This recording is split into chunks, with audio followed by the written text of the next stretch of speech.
Halo semuanya. Jadi seperti yang sudah kalian baca pada disclaimer sebelumnya, di sini aku cuma mau nge-share bahan bacaan UKM PPD yang setahu aku ya. Ini belum tentu yang paling update. Jadi jangan percaya 100% sama yang aku tulis di sini. Selamat belajar. Oke, semuanya kita lanjut ya.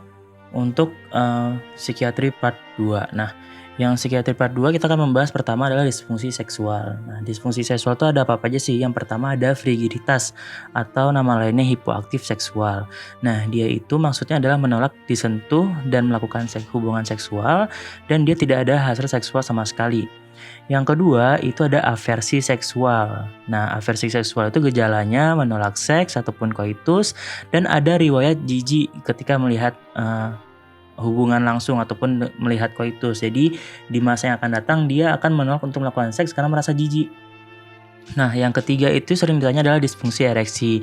Nah, dia itu pengertiannya adalah tidak dapat ereksi ataupun mempertahankan ereksinya. Selanjutnya ada vaginismus. Nah, vaginismus ini artinya adalah kontraksi otot involunter dari vagina. Nah, dia ini ada dua macam. Dia ada yang bisa menjepit ataupun menutup. Menjepit artinya ketika penisnya masuk ke dalam vagina, dia itu menjepit, dan menutup itu ketika penisnya ingin memasuki ke dalam vagina, dia akan menutup. Nah, terapinya itu sering ditanya pada pasien-pasien dengan vaginismus ini adalah dengan rectal tosia ataupun RT. Selanjutnya adalah dispareunia. Nah, dispareunia itu adalah nyeri ketika berhubungan seksual ataupun koitus. Nah, disfungsi seksual lainnya itu ada hiperseks. Pada wanita namanya nymphomania, sedangkan pada laki-laki namanya satyriasis. Nah, selanjutnya juga ada sering ditanya tentang ejakulasi dini. Nah, ejakulasi dini itu dibagi 3. Ada ringan, sedang, dan berat. Nah, ringan itu batasnya 30 detik sampai dengan 1 menit, sedang 15 sampai 30 detik, dan berat kurang dari 15 detik. Cut off-nya itu adalah 1 menit. Jadi kalau kurang dari sama dengan 1 menit, maka bisa kita sebutkan dengan ejakulasi dini. Namun ketika dia sudah 1 menit 1 detik, maka belum bisa kita bilang pasien tersebut mengalami ejakulasi dini. Nah, ini bagi yang mau screenshot disfungsi seksual. Oke, kita lanjut ke parafilia. Nah, parafilia itu adalah artinya cinta yang salah. Nah, apa-apa saja sih parafilia ataupun cinta yang salah tersebut? Nah, ini yang sering ditanya aja ya. Yang pertama ada ekshibionisme.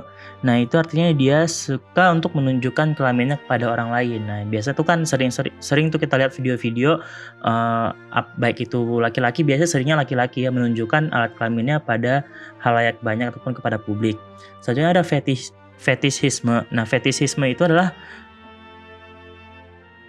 contohnya misal fetishisme pada pakaian dalam, maka dia akan cenderung untuk mencuri pakaian dalam, baik itu pakaian dalam laki-laki tergantung orangnya ataupun pakaian dalam wanita. Nah, fetishisme ini sebenarnya banyak, bisa tergantung apapun, bisa fetishisme terhadap kaki ataupun yang lain-lainnya. Selanjutnya ada transfetishisme. Nah, transfetishisme itu adalah ketika dia sudah memakai barang yang punya lawan jenis. Misalnya pada pria dia cenderung suka untuk memakai bra ataupun BH ataupun celana dalam wanita. Nah, itu disebut dengan transfetishisme. Selanjutnya ada froteurisme. Nah, froteurisme itu adalah dia suka untuk menggosok kelaminnya. Nah, ini biasanya ada, kita sering contohnya itu pada misal di kendaraan umum ada laki-laki yang menggosokkan kelaminnya pada perempuan. Nah, itu adalah disebut dengan froteurisme. Selanjutnya ada sadisme. Sadisme itu dia artinya dia mencapai kepuasan seksual ketika dia menyiksa pasangannya. Lalu ada masokisme. Masokisme itu kebalikannya, artinya dia suka untuk disiksa sehingga dapat mencapai kepuasan seksual. Selanjutnya ada sadomasokisme. Nah, ini campuran antara sadisme dengan masokisme. Dia suka menyiksa dan suka disiksa. Selanjutnya ada voyeurisme. Nah, voyeurisme ini adalah dia, ingat aja V itu visual, artinya dia suka melihat ataupun mengintip, misalnya mengintip perempuan mengganti baju, mengintip laki-laki sedang mandi. Nah, dia itu suka melihat hal seperti itu untuk mendapatkan kepuasan seksualnya. Selanjutnya adalah triolisme. Nah, triolisme ini artinya dia ingin dilihat. Misal dia sedang melakukan hubungan seksual, dia ingin dilihat oleh orang lain sehingga ada kepuasan seksual yang dicapainya. Selanjutnya ada pedofilia. Ini yang sering kita dengar. Pedofilia adalah dia suka pada anak-anak di bawah umur. Selanjutnya ada zoofilia. Zoofilia ini artinya dia suka pada binatang, namun dia hanya suka pada binatang. Tapi kalau dia sudah melakukan hubungan seksual dengan binatang, namanya ganti, bukan zoofilia lagi, tapi bestiality. Nah, ini sering ditanya bestiality. Selanjutnya ada nekrofilia, sesuai namanya, nekro, mati, dia suka pada mayat. Nah, itu kan sering tuh ada kasusnya, pernah kan dia gali kuburan, mencari mayat hanya untuk melakukan hubungan seksual. Nah, itu namanya nekrofilia. Nah, ini untuk teman-teman yang ingin memfoto atau screenshot tentang parafilia. Kita lanjut ke pembahasan yang selanjutnya. Ini agak lumayan panjang ya, jadi mohon diperhatikan. Untuk yang selanjutnya adalah skizofrenia. Skizofrenia ini paling sering ya. Nah, skizofrenia bagaimana sih patomekanismenya di dalam tubuh? Ternyata ada dibagi dua. Jika dia memiliki gejala positif, maka di dalam tubuhnya terjadi peningkatan dopamin di mesolimbik dan nigrostriata. Biasanya sih jarang ditanya di mana terjadinya peningkatan dopaminnya, namun hanya ditanya apa sih yang terjadi pada gejala positif skizofrenia, yaitu adalah peningkatan dopamin. Sedangkan gejala negatifnya adalah penurunan daripada dopamin di mesokortikal. Nah, kenapa kita perlu tahu patomekanismenya? Karena nanti kita akan membahas terapi dari skizofrenia, yaitu adalah antagonis dari si dopamin ini, sehingga dia turun dan tidak menyebabkan gejala skizofrenia. Nah, skizofrenia itu khasnya apa? Yang pertama, dia pasti harus ada gangguan isi pikir. Yang kedua, dia harus ada waham. Yang ketiga, dia harus ada halusinasi. Nah, selanjutnya dia itu munculnya harus minimal 1 bulan. Nah, jika dia kurang dari 1 bulan, maka kita sebutnya sebagai psikotik akut, bukan skizofrenia. Jika kurang dari 1 minggu, maka kita sebutnya adalah sebagai LIR ataupun pseudoskizofrenia. Jadi jangan salah-salah ya. Kata kunci waktu pada penyakit skizofrenia itu sangat penting, karena itu akan membedakan dengan DD yang lainnya. Selanjutnya kita masuk ke klasifikasi skizofrenia. Nah, klasifikasi skizofrenia yang pertama adalah skizofrenia paranoid. Nah, skizofrenia paranoid itu gejalanya seperti apa sih? Yang pertama, dia itu bisa saja ada waham persekutorik, seperti dikejar, diburu, diancam, ataupun dibunuh oleh orang lain. Jadi dia mempunyai pemikiran seperti itu. Dia takut, dia seperti dikejar-kejar, diburu, ataupun diancam, ataupun dibunuh. Lalu ada bisa jadi waham pengendalian, yang dimana isi pikirnya itu ada yang mengendalikan. Nah, dia berpikir bahwa sepertinya dirinya itu dikendalikan oleh orang lain. Nah, itu adalah waham pengendalian.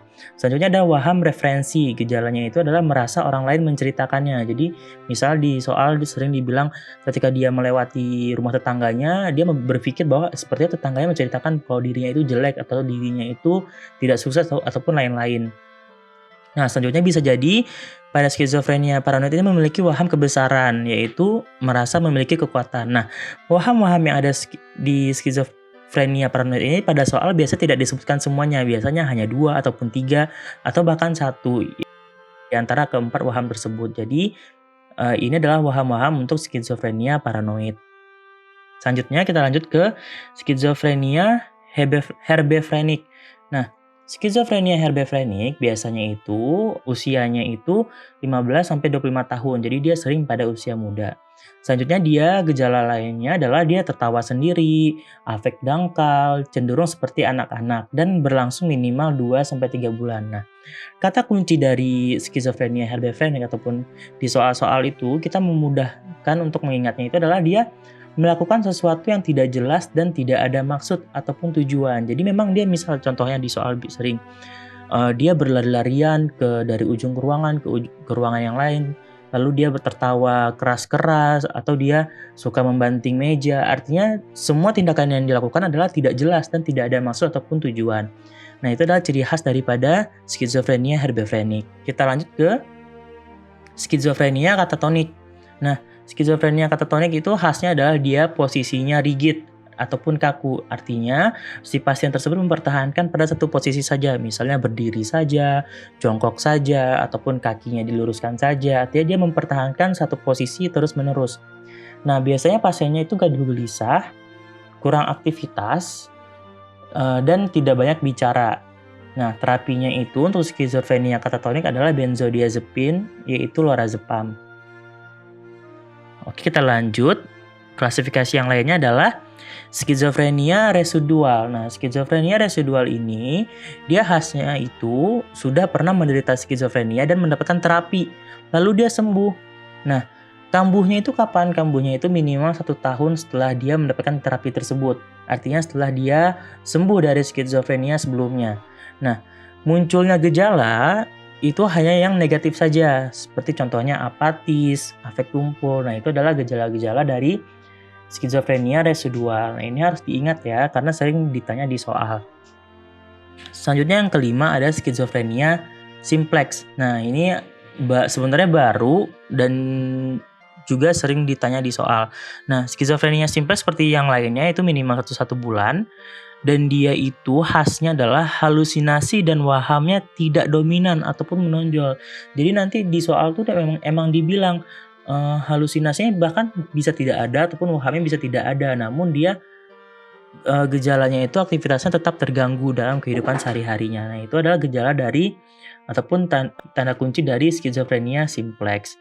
Nah, ini kalau ada yang mau screenshot klasifikasi dari skizofrenia, agak banyak ya. Ada 5. Sebenarnya ada banyak yang lainnya, tapi ini yang paling sering ditanya di soal. Nah, terapinya untuk skizofrenia, tadi kan kita sudah bahas patomekanisme di tubuh yaitu adanya peningkatan dari pada dopamin. Nah, ini maka kita kasih antagonis dopamin. Nah, untuk gejala positif kita kasih antipsikotik tipikal ataupun yang generasi 1. Ini harus diingat ya nama lainnya. Antipsikotik tipikal ataupun generasi 1 yaitu ada contoh obatnya chlorpromazine ataupun disingkat CPZ secara IM 50 mg. Dengan efek sampingnya adalah hipotensi postural, sehingga nanti kalau di soalnya misalnya dia gejala positif tapi dia tensinya itu di bawah 100/90, maka jangan kita pilih yang terapinya adalah chlorpromazine, karena chlorpromazine ini bisa kita berikan kalau tensinya itu minimal 100/90 ataupun 100/70, sehingga dia tidak terjadi hipotensi postural. Efek samping lainnya adalah ekstrapyramidal syndrome yang nanti akan kita bahas selanjutnya. Nah, antipsikotik tipikal ataupun gen 1 yang lainnya adalah haloperidol IM 5 mg dengan efek sampingnya itu ekstrapyramidal syndrome dan hiperprolaktin. Nah, lanjut ya. Nah, untuk gejala negatif, obatnya adalah antipsikotik atipikal. Beda dengan yang tadi adalah tipikal, sedangkan ini adalah atipikal. Atau nama lainnya antipsikotik generasi 2. Nah, obatnya apa saja? Obat-obatnya itu adalah pertama dari risperidon dengan efek samping hiperprolaktin. Ada clozapine yang bisa kita pilih kalau pasiennya itu sudah menunjukkan gejala-gejala suicidal ataupun dia sudah memikirkan untuk bunuh diri. Lalu ada aripiprazol dan ada olanzapine IM 10 mg. Nah, biasanya di soal untuk terapi-terapi dari antipsikotik untuk skizofrenia, yang paling bagus adalah olanzapine IM 10 mg. Terserah dia mau gejalanya positif ataupun negatif. Jika ada pilihan olanzapine IM 10 mg, maka kita pilih itu terlebih dahulu. Kenapa? Karena efek sampingnya itu lebih sedikit daripada obat-obat antipsikotik yang lain. Makanya kita pilih olanzapine IM 10 mg. Lalu obat keduanya apa kalau nggak ada olanzapine 10 mg? Yaitu adalah chlorpromazine CPZ IM 50 mg atau haloperidol IM 5 mg. Nah, yang paling penting dari obat-obatan antipsikotik ini adalah kita harus menghafal dosisnya. Kenapa? Ataupun menghafal sediaannya. Kenapa? Karena biasanya di soal-soal UKM PPD itu misalnya ada pilihan olanzapine, tapi sering dibuat dosisnya tuh nggak sesuai gitu. Biasanya dibuat 20 mg, 5 mg, ataupun 50 mg. Nah, makanya itu kenapa kita perlu menghafal dosis ataupun sediaan daripada masing-masing obat antipsikotik. Nah, ini jika ada yang mau ingin screenshot terapi untuk skizofrenia. Nah, kita lanjut ya. Kita akan membahas tentang efek samping daripada haloperidol ataupun antagonis dopamin. Nah, ada banyak efek sampingnya. Ada di sini ada 3. Yang pertama kita bahas adalah yang Parkinson-like syndrome. Nah, Parkinson-like syndrome sesuai dengan namanya, dia itu gejalanya mirip Parkinson, yaitu bisa kita singkat dengan TRAP. T-R-A-P. T yang pertama adalah tremor. Nah, tremornya itu biasa disebut sebagai pill rolling tremor. Artinya dia tremor seperti menggulung daripada pil. Selanjutnya ada R rigidity. atau nama lainnya nanti disebut dengan cogwheel rigidity. Cogwheel itu roda pedati. Jadi nanti dia gerakan tubuhnya itu seperti roda pedati, terbata-bata ataupun tertahan-tahan. Selanjutnya ada akinesia ataupun bradykinesia, artinya gerakan yang melambat. Selanjutnya ada postural, P yang terakhir postural instability, di mana dia tidak bisa mempertahankan postur tubuhnya sendiri. Misalnya dia akan mudah terjatuh ataupun dia tidak bisa mempertahankan posisinya dengan lama, misal duduk lama tidak bisa, berdiri lama tidak bisa. Nah, terapi dari Parkinson-like syndrome, efek samping haloperidol yang pertama adalah anticholinergic yang kita pilih, dan yang paling sering dikeluarkan di soal itu adalah trihexyphenidyl ataupun THP dengan dosis 2 mg. Nah, ini harus dihafal ya. THP ataupun trihexyphenidyl. Nah, biasanya di soal-soal juga pernah ada keluar tidak ada pilihan daripada si trihexyphenidyl. Maka kita pilih alternatifnya adalah benzodiazepin ataupun diphenhydramin. Nah, itu pengganti daripada si THP. Kita lanjut efek samping haloperidol ataupun antagonis dopamin yang kedua adalah extrapyramidal syndrome ataupun yang disingkat dengan EPS. Nah, EPS ini termasuk yang paling sering ya dari efek samping obat-obatannya. Nah, kita bagi dua, ada gejala yang akut dan gejala yang kronik. Nah, gejala akut itu seperti apa? Gejala akut EPS yang pertama adalah distonia akut. Distonia akutnya ini biasanya terjadi pada mata, bisa kita sebut dengan krisis okulogirus. Nah, krisis okulogirus itu seperti apa gejalanya? Yaitu pertama dia matanya mendelik, gerak sendiri, dan leher tegang mirip seperti torkitolis. Nah, itu adalah gejala-gejala daripada krisis okulogirus. Selanjutnya ada akatisia, di mana nanti disebutkan pasiennya itu lasa, gerak-gerak tubuh yang tidak bisa diam. Nah, itu adalah akatisia. Selanjutnya ada pseudo Parkinson, yaitu mirip seperti Parkinson. Gejala yang kronik daripada EPS itu ada tardive dyskinesia, di mana efeknya itu munculnya lama, bisa terjadi 6 minggu sampai 6 bulan. Nah, dia itu gerakannya bisa tonic-clonic, bisa chorea, balismus, dan lain-lainnya. Nah, terapi daripada si tardive dyskinesia ini adalah, maka kita ganti antipsikotiknya itu ke clozapine. Nah, pilihan clozapine itu yang paling bagus jika pasien sudah memiliki efek samping tardive dyskinesia. Selanjutnya, efek samping haloperidol yang lainnya adalah yang paling sering ditanya juga, yaitu adalah neuroleptic malignant syndrome ataupun NMS. Nah, yang dimaksud dengan neuroleptic malignant syndrome itu adalah reaksi toksik dari obat haloperidol dan CPZ. Nah, dia itu gejalanya seperti apa? Gejalanya itu pertama dia delirium ataupun koma ataupun penurunan kesadaran dan ditambah dengan tremor. Nah, itu pernah ada soalnya. Lalu pasiennya rigid ataupun kaku otot. Hipertermi, biasa didapatkan demam pada pemeriksaan fisiknya. Lalu dia ada gangguan sistem otonom, bisa itu digestif dan lain-lain. Dan dia ada peningkatan enzim CPK ataupun nama lainnya kreatinin fosfokinase. Nah, terapi dari neuroleptic malignant syndrome ini adalah yang pertama itu harus kita pilih simptomatik. Jadi kalau ada pilihan di soal terapi daripada NMS, yang pertama itu adalah simptomatik. Sedangkan yang kedua adalah bromokriptin. Nah, alternatifnya kalau nggak ada bromokriptin itu bisa kita kasih THP. Nah, jadi ini adalah efek samping daripada haloperidol ataupun antagonis dopamin ini kalau ada yang mau screenshot ataupun foto. Oke, kita lanjut ya ke gangguan mood bipolar. Nah, gangguan mood bipolar ini juga sering ditanya di soal. Kita bahas langsung ke klasifikasinya. Nah, yang pertama ada bipolar tipe 1. Nah, gangguan bipolar tipe 1 ini dia banyak tipenya. Yang pertama ada gangguan, kita singkat aja, gangguan MB1 episode manik tunggal, episode kini manik, episode hipomanik saat ini, episode kini depresi. Nah, membedakan episode-episode ini tergantung daripada gejala saat ini. Gejala dia ini apakah manik, apakah hipomanik, ataupun depresi. Dan dia pasti memiliki riwayat dengan gejala yang sama pada periode sebelumnya, dengan ada masa remisi ataupun misalnya dulu dia pernah juga gejala seperti ini, tapi itu 2 bulan yang lalu ataupun 3 bulan yang lalu. Nah, itu adalah gejala daripada bipolar. Nah, kata kunci bipolar tipe 1 ini adalah dia harus minimal riwayat ada gejala 1 manik. Maka kita langsung memilih sebagai GMB tipe 1.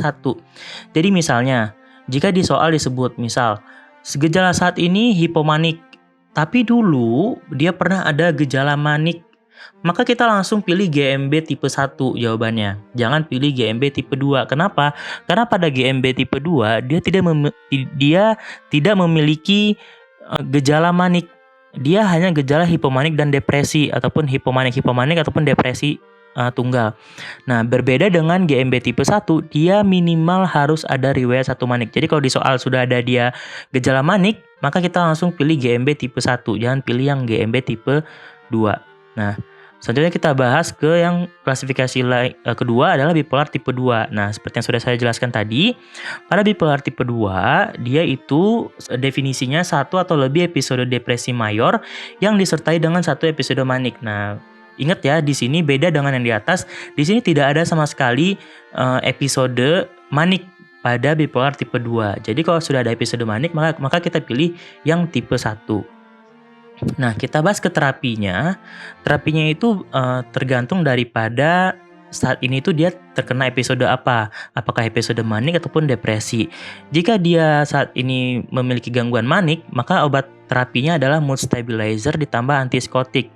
Nah, mood stabilizer-nya itu banyak pilihannya. Yang sering itu adalah lithium, asam valproat, ataupun carbamazepine. Jadi pernah ada di soal mood stabilizer-nya itu lithium dan asam valproat tidak ada, tapi ada pilihan carbamazepine, maka pilih carbamazepine. Jadi ini tiga-tiganya bisa dipilih sebagai terapi untuk mood stabilizer. Nah, antipsikotiknya biasanya dikasih haloperidol. Nah, jika gangguan depresi saat ini yang muncul, maka kita kasihnya mood stabilizer juga, tapi tidak ditambah antipsikotik. Penggantinya adalah karena dia depresi, antidepresan, yaitu golongan SSRI ataupun trisiklik. Nah, ini untuk gangguan mood bipolar. Nah, ini bisa difoto, silahkan di screenshot untuk gangguan mood bipolar. Sekian, terima kasih. Lanjut ke part selanjutnya ya.